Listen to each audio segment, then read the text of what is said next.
Odin, what are you doing? Eating a little plant?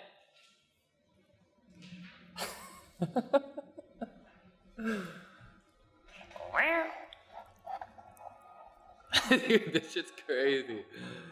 He's going crazy. You can't really even see the plant. He's just going nuts on it. Yo, what's up everybody? It's Daniel Silva and we're back here with another video on my YouTube channel. Today we're going to be doing things a little bit different, trying to show you more behind the scenes and what's going on, the drawing and the peel off and all of that stuff. So I hope you guys like this version of the time-lapse videos. If you guys do, go down, leave a comment, smash that like if you do like this tattoo. Let me know what you think. But for those of you who don't know me, my name is Daniel Silva. I'm a tattoo artist in Los Angeles, California. Today we're here in my studio. It's just me and Johnny. He's gonna film everything, and little Odin right here running around being crazy somewhere. But we actually have a really dope tattoo today on a super cool client. He was a little bit hard to work with yesterday, but at the end of the day, it's all about what he wants and something that we're both excited about. So the drawing took a little bit longer than I thought it was going to. So we actually booked 2 days to tattoo, 2 days, because these things take forever, but it ended up not going down yesterday because the drawing took so long. So I decided to send him home, come back the next day, and now we're about to start and just have a whole entire day. So it's probably gonna take about 9 hours total, and he'll probably be here for about 12 hours. So these things take forever. And I like to do it that way more than trying to split it into 2 sessions, because I personally don't like to walk around with an unfinished tattoo. So I try to think that if I was the client, what would I want? And that's how I go about everything, even the drawing. So I feel like sometimes when I go into tattoo shops or I book an appointment, I don't really feel like they're taking that next level to really make something unique and a one-off piece for me. I feel like most of the time they're kind of just like, okay, well, this is what I got, and they don't really seem like they care too much. So I try to take a different approach and really make sure that the clients know that I'm here to create the best tattoo for them today.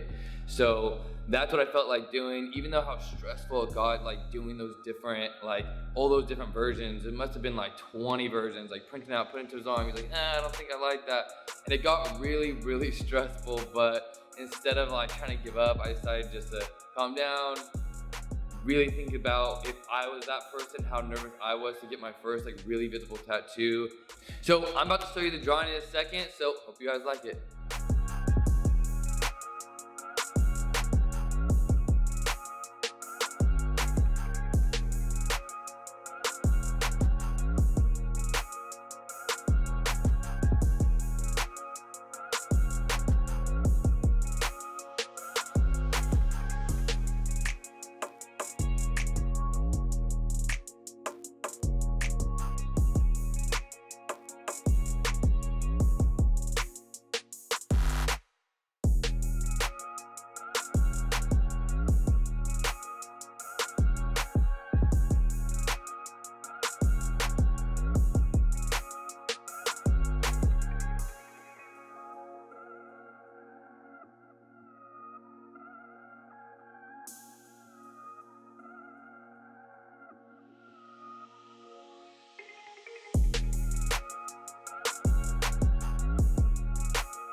Alright, so the tattoo is over. It's about 1 in the morning. I love how it came out, and even though I'm really tired, the feeling of excitement of being able to complete a tattoo like that in one session, and I think I really captured what he was trying to go for.